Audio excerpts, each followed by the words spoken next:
sarjana di Universitas Pelita Harapan. Tetapi saya di sini bukan sebagai dosen, tetapi saya sebagai dewan pakar di tim pemenangan nasional Ganjar Mahfud. Termasuk juga yang kenal dua sosok ini. Saya ikuti betul di media massa. Dua sosok ini adalah sosok yang sudah teruji integritasnya, tidak pernah korupsi, tidak pernah memanfaatkan fasilitas anak-anaknya. Anak-anak Ganjar ketika kuliah, semua orang tidak tahu sekampus bahwa dia bukan Ganjar, Mahfud, bahwa dia anak pejabat tinggi negara. Baru kemudian anaknya Ganjar Alam tidak memanfaatkan, luar biasa, beda dengan yang lain. Begitu. Kalau tidak bapaknya presiden, saya pikir tidak akan muncul dia, ya. Baik Bapak Ibu sekalian, supaya tugas saya nanti, walaupun nanti kita bicara tentang lebih makro, tapi saya fokus kepada KTP Sakti. Boleh dibuka Bapak poin-poinnya. Sebenarnya latar belakangnya KTP Sakti ini sesuatu yang tidak suatu yang baru bagi kita, tetapi sesuatu yang memudahkan. Jadi memudahkan. Coba bayangkan Bapak Ibu sekalian, selama ini berapa punya kartunya? Lebih dari satu. Bisa nggak hilang? Bisa. KTP kalaupun hilang masih bisa dicek nomor KTP-nya, bisa dicetak ulang di kelurahan, dan itu gratis. Saya sudah tanya itu dirjen KTP yang dulu, yang baru diganti. Jadi tidak ada masalah. Jadi mudah-mudahan juga tidak hilang Ibu, ya. Jadi dengan satu KTP semua bisa terlayani dengan kartu-kartu lainnya yang boleh jadi selama ini kita pegang. Jadi kantong kita jadi tebal itu, bisa 5 atau 10 KTP. Saya mau ke BPJS kartu yang mana ini? Kartu yang mana lagi nih? Yang mana?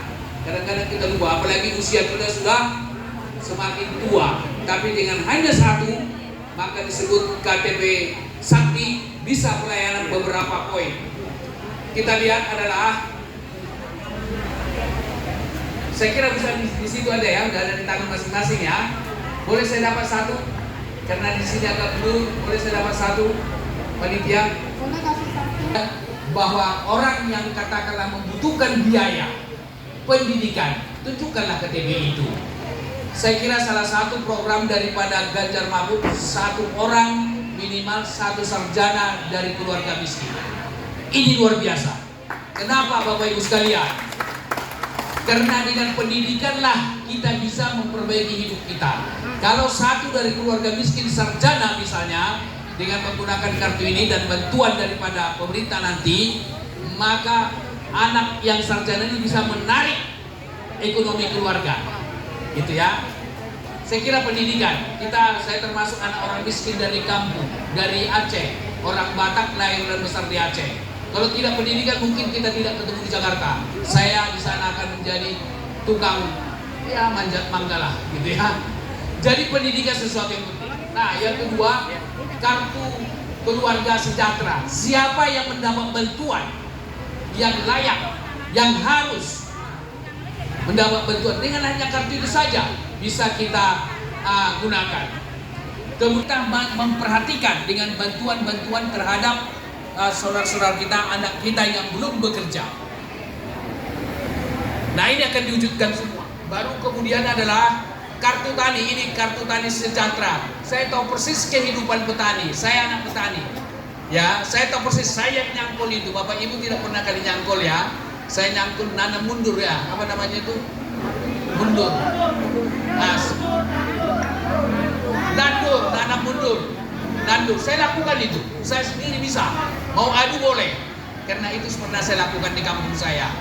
Nah, dengan kartu tani, maka kekurangan pupuk atau apapun yang merupakan suatu bantuan hak daripada warga negara yang petani yang wajar dibantu dengan kartu KTP saja, maka sakti semua.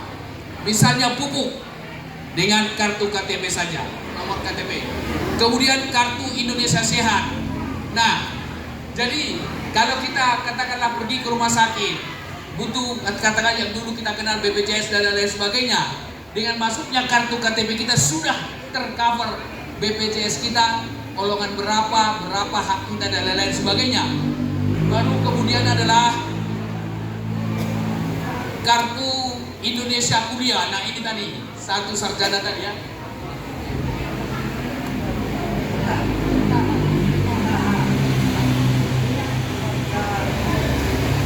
Apa kepanjangannya itu? Kenapa disebut kartu keluarga harapan?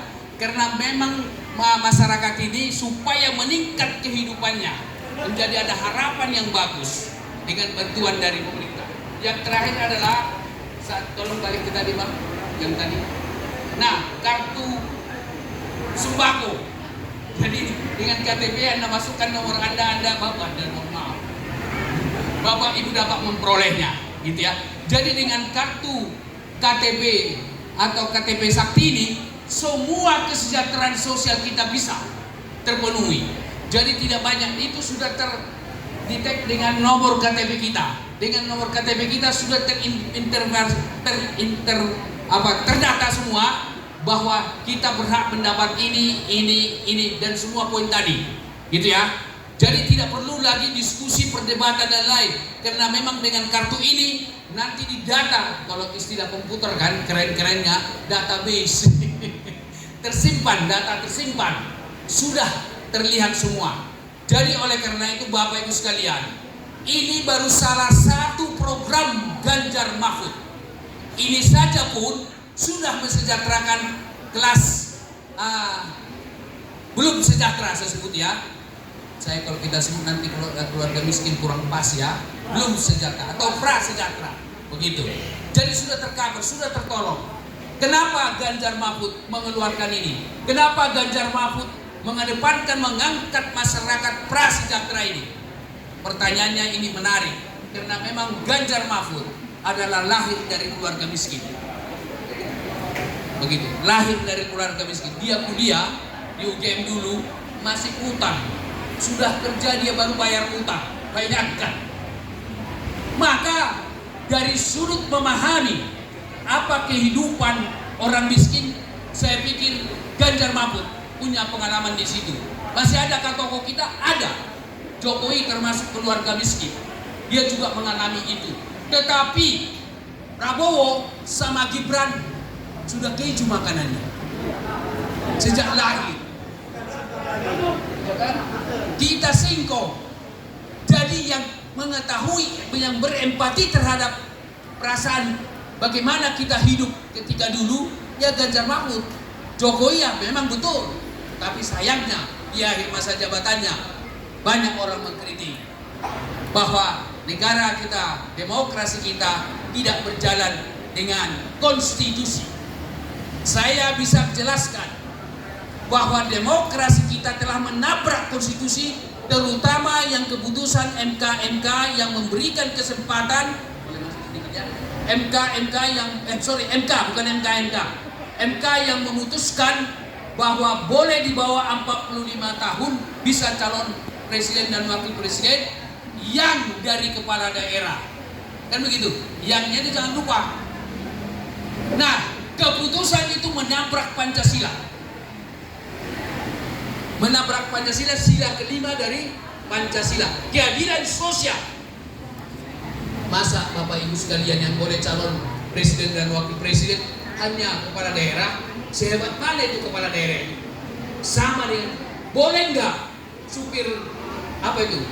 Gokar, Gojek? Bisa, jangan salah Bapak Ibu sekalian. Supir online itu, supir Gokar sudah ada sarjana itu Bang. Jadi kalau kita ngomong, cerdas dia, tajam analisisnya. Contoh, di Polandia itu buruh pabrik menjadi presiden, yaitu Lech Walesa. Jadi kalau hanya diberikan kepala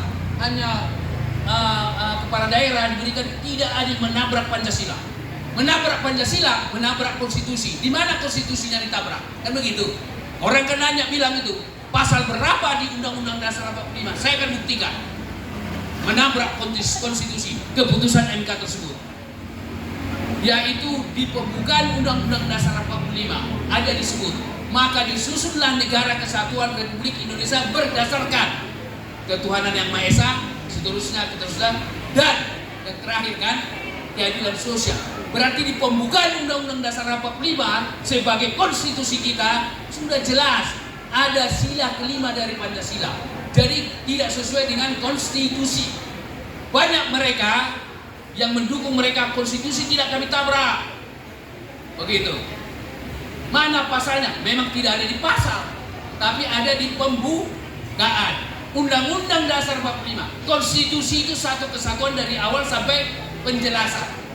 Satu kesatuan yang tidak bisa dipisahkan.